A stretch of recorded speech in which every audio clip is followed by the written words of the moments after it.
Here's a look at the 550 lumens from the Fenix PD25.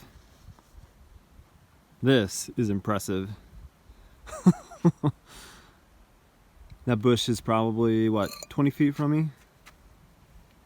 Just the spread on this light is so cool. That tree out there, that's probably, what, 50 feet? Probably farther than that. 60, something like that. That group of trees straight out there, probably over 100 feet. What's going on, guys? Devin here with Backcountry Exposure. This is a flashlight review that I have been looking forward to doing for several weeks now. Finally have an opportunity to talk about the Fenix PD25. This thing has absolutely replaced all other EDC flashlights that I've been carrying in the past, which have included the Olight S1R, which we're going to do a direct comparison to this flashlight today. I've carried things like this Thorfire, as well as this S1 baton, and also this through night. So really, I want to compare to the S1R baton in this review because this was my favorite EDC flashlight, and it has absolutely been destroyed, in my opinion, by the PD25. Now, to get into this a little bit, something that I got a little too invested in was having a really high lumen count, which is something that this S1R does achieve. Now, the Fenix is going to have 550 lumens of output when you're using a 16340 battery, which does happen to be inside of this. The S1R is going to achieve 900 lumens, but something that has been really impressive about these Fenix lights, because I do have the PD35 Tactical, is comparative to their lumen output, the brightness of the light is absolutely incredible. Now, full disclosure, Fenix did send this flashlight to me, so I did not pay for this, but that does not mean that my thoughts and opinions about the light are not going to be true and honest and something that represents the flashlight well. So if you're looking at these two lights comparatively, because the S1R is such a popular EDC flashlight, you can definitely see that the PD25 is a much bigger light in that regard, but they do have the same battery size on the inside. So the PD25 here, this happens to have a 700 milliamp 16340 battery that is rechargeable through this micro USB. And then you've got a CR123A that is a proprietary battery inside of the S1R here on the tail cap. One of the things that the S1R has that the Fenix does not have is a tail cap that is rechargeable. So on this, you've got a 550 milliamp CR123 battery. So between those two, the 16340 is going to have higher output, and the nice thing about the Fenix is with this particular one that I got that was sent to me, the box had the 16340 battery included. So on your turbo mode, you're going to have 550 lumens of output. Then if you cycle through, you're going to be in your low setting. This is going to be 5 lumens, your medium at 50 lumens, and your high at 150 lumens, and again your turbo at 550 lumens. If you are running a CR123A in the PD25, you're going to get 400 lumens as your turbo. One of the things that's really important to me about this light that basically pushed this S1R out of the picture as an EDC light for me, like I literally have not carried this one day since I got the PD25. And the simple reason is the fact that I've got a momentary switch on the tail cap of the light, and it's got a memory that never forgets, which is obviously an important thing. But the fact that when I push this momentary switch, some lights, when you push it repeatedly, it will cycle through the various modes. This one does not do that unless you click it in all the way and then you use this stainless steel or at least this metal side switch to be able to cycle through those various modes. really, really important feature to me. One of the things that is kind of a bummer is it does not stand on the tail. So the rubber piece on the tail switch does protrude a little bit.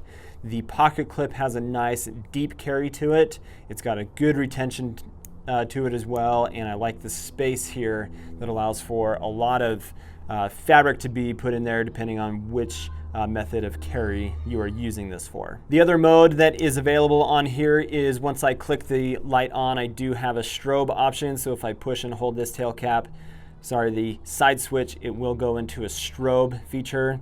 The memory does not save the strobe in this case. A couple other technical details about this light before we show you some of the mode options is you are going to get a max of 130 meters of distance output on this, which is pretty impressive for what this is, and you saw how far that was at the beginning of the video, so 130 meters, as well as this is IPX8 waterproof rated, and it comes with this fairly decent and nice nylon pouch, which I think is a nice thing, that even though it's got this really cool pocket clip, you've got a nice nylon pouch to be able to carry this on your belt or whatever way you choose to do so. Looking at the bezel of the light, you do have a full glass lens on here, which is really nice, and you can see how deep that lens is, so it gives a lot of distance compared to what you see here on the S1R.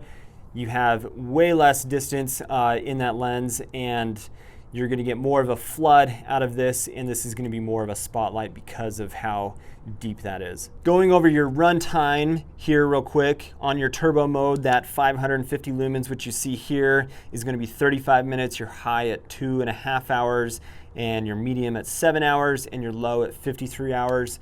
So you've got a lot of really good options here. Some of the things that I really, really like about this are the fact that because it is still a fairly small light, even though it's got a little bit of girth to it, it is something that disappears in the pocket. It's really, really comfortable to carry, and having the pocket clip oriented in this way, I'm able to pull it out of my pocket. It's really easy, click that, and then select through modes as I want. And I actually, with this light, keep it on the memory of the 550 lumens, just because I like having that amount of light available to me, even though it's not necessarily needed all of the time when you're using the flashlight. But in this case, it's a really, really nice usable amount of light, and it does the job for everything that I need it to. So one of the things about this light, if I'm being honest, is the kind of gimmicky anti-roll aspect to it that they advertise. Yes, the flat edges around the flashlight here is supposed to create that, but I mean, if it really got some momentum to it, it's going to roll, and the pocket clip is going to be more of a deterrent to that than anything. But honestly, I really don't have any big negatives to say about this. There is not, to my knowledge, a lockout feature, which is kind of a bummer. I do like having the option to lock out. Like if you look at this S1R, I've got the ability to push and hold the side switch, which will lock out the light so it doesn't turn on in your pocket. But I've been carrying this in my pocket next to my Benchmade bug out for the past several weeks, and you can see that I'm getting a little bit of wear and stuff from it riding right next to my pocket knife. So that's something that I've been impressed with as I have been carrying this, is just how well it's held up to that abuse in my pocket and using it every day. Now, the only other negative about this light for me is the fact that the pocket clip does not have the ability to change orientation on it, to be able to put it right here, so that if I wanted to clip it to my hat and use it as a headlamp, or any other type of orientation that would allow it to be kind of a spotlight, I don't have that option, and that kind of is a bummer. But for the fact that it's super lightweight, really easy to carry, the 550 lumens of output on it is an insanely usable, really good amount of light that I would rather have than carrying the S1R baton because of the additional features of the momentary switch here on the back of the light, as well as the stainless side switch compared to this rubberized side switch on the S1R. It's honestly just a great light that I've been so pleased with. So anyway, guys, that is the PD25 from Fenix. Super cool EDC flashlight. I've been using it for outdoor use as well, going hiking and camping, all of that. Thank you so much for watching, guys. Please hit that red subscribe button. Give me a thumbs up, leave your comments, share it with your friends. And as always, guys, catch you on the next one.